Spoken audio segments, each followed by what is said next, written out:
अब आपको सीधी लाइव तस्वीरें दिखाते हैं। कैबिनेट सचिव वंदना ददेले का प्रेस कॉन्फ्रेंस कर रही है। इस ब्रीफिंग में क्या कुछ कह रही हैं, आइए आपको सुनाते हैं। 9,200 का व्यय अनुमानित है।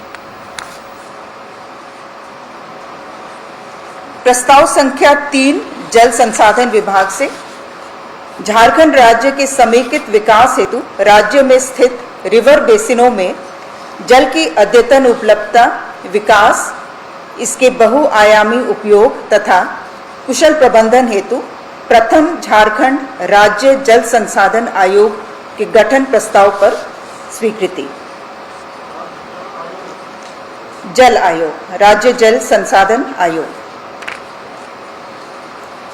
वर्तमान में आयोग का कार्यकाल 2 वर्षों के लिए प्रस्तावित है, जिस पर 23,97,58,232 रुपए मात्र का व्यय अनुमानित है। इसमें अध्यक्ष विकास आयुक्त हैं, प्रधान सचिव इसके सदस्य सचिव हैं और कुछ इसमें अलग से टेक्निकल पर्सन्स रहेंगे जो कि पूर्णकालिक सदस्य के रूप में रहेंगे, जो विशेषज्ञ हैं, अलग अलग विशेषज्ञ।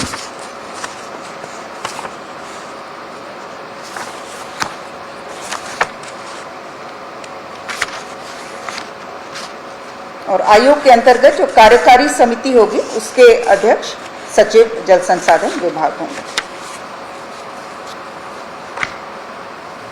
प्रस्ताव संख्या 4 खाद्य सार्वजनिक वितरण एवं उपभोक्ता मामले विभाग से श्री राजीव रंजन चौबे निम्न वर्गीय लिपिक सहायक जिला आपूर्ति पदाधिकारी कार्यालय बुंडू रांची एवं श्री अफजल हसनैन हक्की निम्न वर्गीय लिपिक जिला आपूर्ति पदाधिकारी कार्यालय रांची की सेवा क्षेत्रीय संवर्ग से झारखंड सचिवालय लिपिकीय सेवा संवर्ग में परिवर्तित करते हुए निम्न वर्गीय लिपिक संप्रति कन्या सचिवालय सहायक के पद के विरुद्ध समायोजन करने के संबंध में।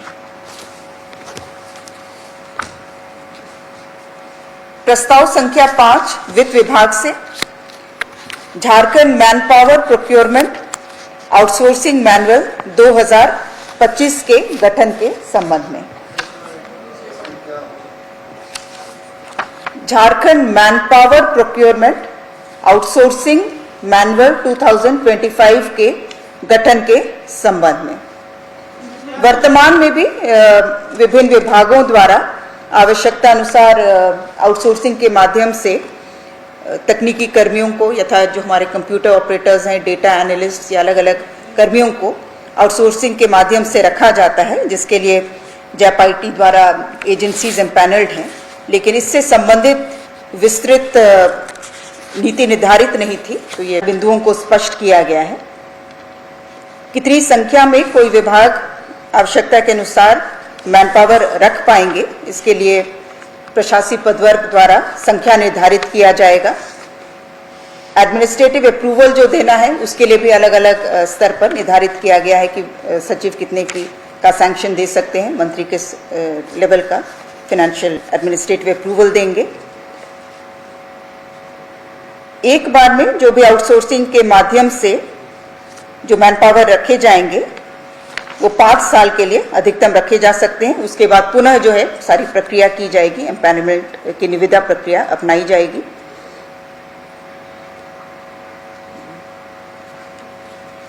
जो इनको मासिक जो एमोल्यूमेंट दिया जाता है उसमें 3% की दर से वार्षिक अभिवृद्धि भी अनुमान्य किया गया है। सर्विस प्रोवाइडर को जो हमारे जितने भी श्रम कानून के अंतर्गत जो मिनिमम वेजेस एक्ट है या पेमेंट ऑफ वेजेस एक्ट है उसके अंतर्गत जिन प्रावधानों का उनको अनुपालन करना है उसे सुनिश्चित किया जाएगा। साथ ही साथ मैनपावर को रखने में जो हमारे राज्य की जो आरक्षण नीति है उसका भी अनुपालन सुनिश्चित करना होगा। ग्रुप एक्सीडेंटल इंश्योरेंस उनका किया जा रहा है, वो 4 लाख रुपए का उनका एक्सीडेंटल ग्रुप इंश्योरेंस रहेगा। और इन सारी चीज़ों को जो उनकी मासिक परिलब्धि है उसमें अलग अलग कंपोनेंट वाइज इन चीज़ों को निर्धारित किया गया है ताकि ये पेमेंट जो है सही रूप से सुनिश्चित हो सके। और इसके तहत जैप आईटी में ही ग्रीवांस सेल का भी गठन किया जाएगा, ताकि जो टोटल मैन पावर मैनेजमेंट से संबंधित पोर्टल को रन करेंगे और उससे संबंधित जो भी शिकायतें हैं वो जैप आईटी द्वारा ही इसकी मॉनिटरिंग की जाएगी।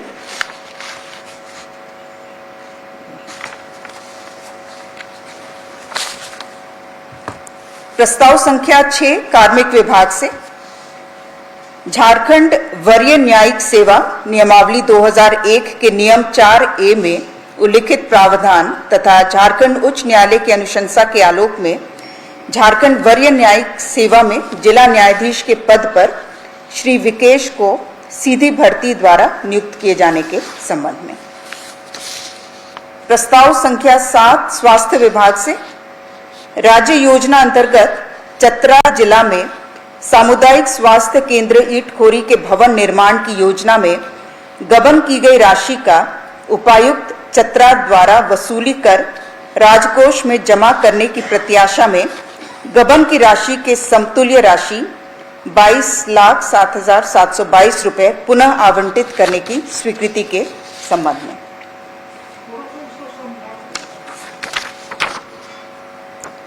ये पुरानी निर्माणाधीन योजना है, 2008 की योजना है सामुदायिक स्वास्थ्य केंद्र ईटखोरी, जिसमें 22 लाख राशि जो है वो गबन कर लिया गया था, जिसके लिए जो है उपायुक्त चतरा द्वारा नीलाम पत्र दायर किया गया है। तो वो गबन की राशि जब भी वसूली होगी तो वो सीधे राजकोष में जमा किया जाएगा, लेकिन उसके समतुल्य राशि जो है वो अतिरिक्त फिर से आवंटित किया जा रहा है।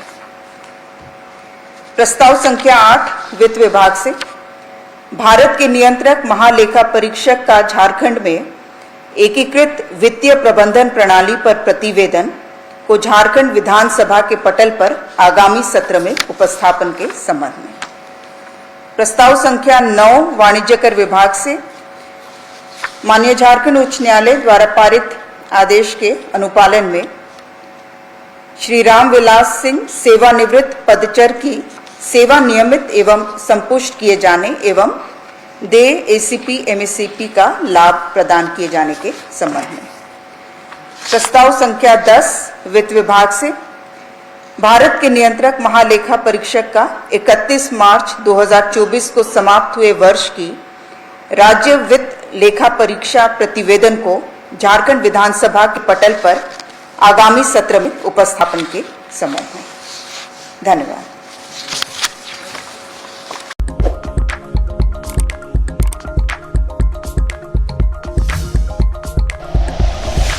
Like and share videos, subscribe करें हमारा चैनल और प्रेस करें बेल आइकॉन। न्यूज़ 11 भारत, सच है तो दिखेगा।